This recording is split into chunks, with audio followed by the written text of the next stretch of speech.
Le dimanche 11 avril 2021, la France est confinée. Plus personne ne peut sortir de chez soi, sauf pour faire les courses ou pour d'autres raisons à justifier.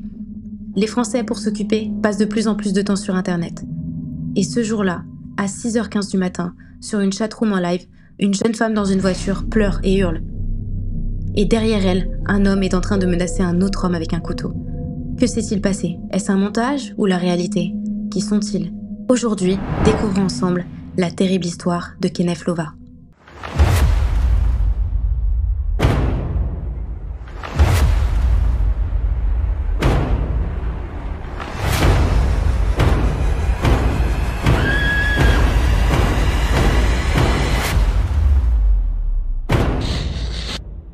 Direction la banlieue parisienne, plus précisément en Seine-Saint-Denis. Le 11 avril 2021, un streamer de 40 ans, Kenneth Lova, va décider de faire un live sur la plateforme Bigo Live, une plateforme où la communauté y est connue pour se réunir régulièrement et accéder à de nombreuses salles de stream avec toutes sortes de sujets. L'application rappelle la plateforme Periscope, sur laquelle il y avait aussi eu beaucoup de dérives, mais celle-ci est plus focalisée sur les sujets de clash. L'objectif? 2 ou plusieurs streamers se clashent en direct et les internautes choisissent le meilleur et le récompensent via de la monnaie virtuelle. Sur cette plateforme, le harcèlement y est poussé à l'extrême, pouvant aller d'appels téléphoniques malveillants à la publication de vidéos pornographiques en représailles, le revenge porn. Kenneth était l'un des streamers les plus crus et les plus cash de son milieu. Il était connu pour son répondant. Cette nuit-là, vers 5h du matin, Kenneth est en plein live, depuis sa room DZ la vraie, et il est face à son adversaire en ligne, Mamadi Touré, plus connu sous le pseudonyme de Moussa VR6, un autre streamer connu dans le milieu. Et entre les deux, le clash devient de plus en plus violent. Avant le live, une jeune femme avait rejoint Mamadi, qu'elle avait rencontré aussi via la plateforme. Et tous les deux avaient loué une Mercedes pour voyager en Île-de-France. Au moment où le live était en cours, Mamadi était dans sa voiture, et face à plus de 500 spectateurs en direct. Pendant que Mamadi était en live, la jeune femme était partie dans l'appartement pour lui préparer un sandwich. Et c'est en lui apportant dans la voiture qu'elle le surprit, fou de rage, criait « Bouge pas, j'arrive ». Kenneth, pour déstabiliser son adversaire, avait évoqué la mort du père de Mamadi, qui l'a mis dans une violente colère, et il décidera de débarquer au domicile de Kenneth pour en découdre en face avec lui. Kenneth vivait en Seine-Saint-Denis, à Pantin avec sa mère. Et lorsque Mamadi prendra la route, il sera accompagné de la jeune femme, streameuse elle aussi.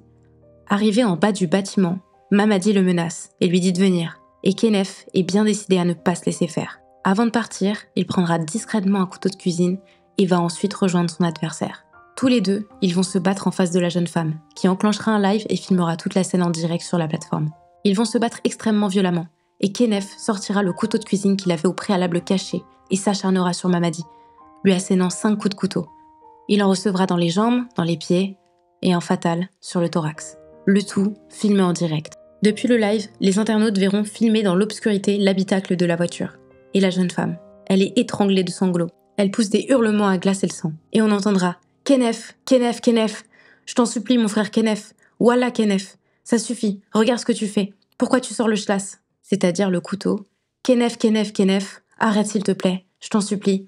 Kenneth, Kenneth, s'il te plaît. Voilà, s'il te plaît.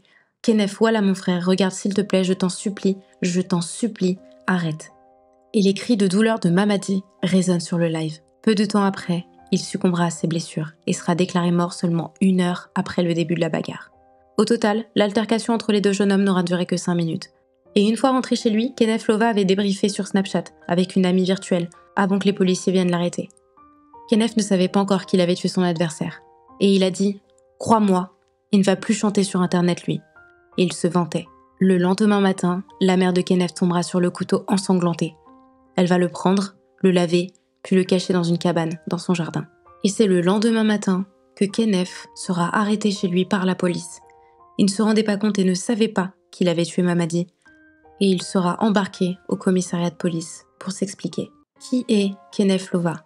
Né le 10 octobre 1982, Kenneth Lova est connu pour être le fils de l'actrice Firmin Richard, une actrice française notamment connue pour ses rôles dans Les Profs 2 ou La Première Étoile. Elle a également été nominée pour le prix du cinéma européen de la meilleure actrice et l'Ours d'argent de la meilleure contribution artistique. Tandis que sa mère est en tournage, il est confié à sa grand-mère paternelle et à son père dans le quartier de Grand Camp, en Guadeloupe. L'homme a par la suite déménagé et habitait à la Seine-Saint-Denis. Il était chauffeur Uber et il était très actif sur les réseaux sociaux depuis 2016. Mais c'est notamment pendant le confinement qu'il deviendra de plus en plus actif sur les réseaux sociaux et notamment sur cette plateforme Bigo Live. où il pourra enfin lâcher toute sa haine et se clasher avec des personnes qui recherchaient la même chose que lui. Kenneth Lova était connu pour son franc-parler et son amour pour les clashs et les disputes.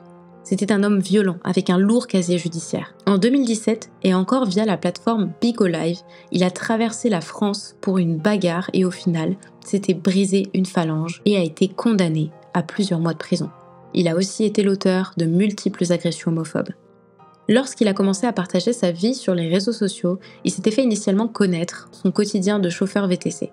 Petit à petit, il a gagné en notoriété et ensuite il a commencé à devenir de plus en plus agressif et virulent. Un internaute dira, je cite, « Il a compris le truc. C'est que sur une application, si on se filme en train de chanter et jardiner, on n'aura que 10 personnes sur son live.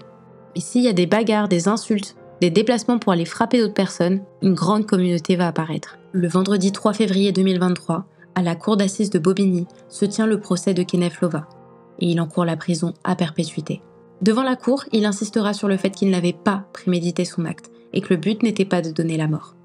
Sa mère, l'actrice française Firmin Richard, de 75 ans, sera présente et appelée pour témoigner à la barre et défendra son fils comme elle le peut. Face à sa mère, Kenneth est pris de remords. Il a honte et évite le plus possible de croiser son regard. Elle expliquera que son fils était addict aux réseaux sociaux et qu'elle en souffre depuis longtemps, qu'elle fait son maximum pour s'en sortir et qu'elle veut l'éloigner de cette addiction. Elle a déclaré « Je voudrais que son séjour en prison lui enlève cette addiction. C'est un fléau, voyez où nous en sommes, je déteste les réseaux. » Et pour se justifier, Kenneth Lova répondra « Je ne pensais pas que les coups seraient fatals, je pensais que c'était des poinçons. Je me disais, j'ai mis des pics, et il se fera recoudre. » Au final, l'acte de préméditation ne sera pas retenu. Mais Kenneth Lova sera condamné à 19 ans de prison ferme. Une véritable satisfaction pour l'une des avocates des parties civiles. Madame Caroline Toby précisera qu'après une audience difficile et tendue, elle salue la dignité de la famille Touré. Kenneth Lova s'excusera également, maladroitement mais il s'excusera quand même. Il dira, je cite, « Même si la famille ne croit pas que je suis sincère, je demande pardon. » Son avocat, M. Harapian, a pris acte de cette très lourde condamnation tout en reconnaissant que le verdict va laisser à son client un possible avenir. Quelques minutes après le verdict, sa mère, Firmin Richard, quitte le tribunal. Et à l'heure d'aujourd'hui, la mère de Kenneth vient régulièrement le visiter en prison. Et depuis sa cellule, il continue parfois à faire des lives. Et c'est comme ça que cette terrible histoire se termine. Je vous remercie de m'avoir écouté, j'espère que cette histoire vous aura plu. Et je vous donne rendez-vous la semaine prochaine pour une autre terrible histoire.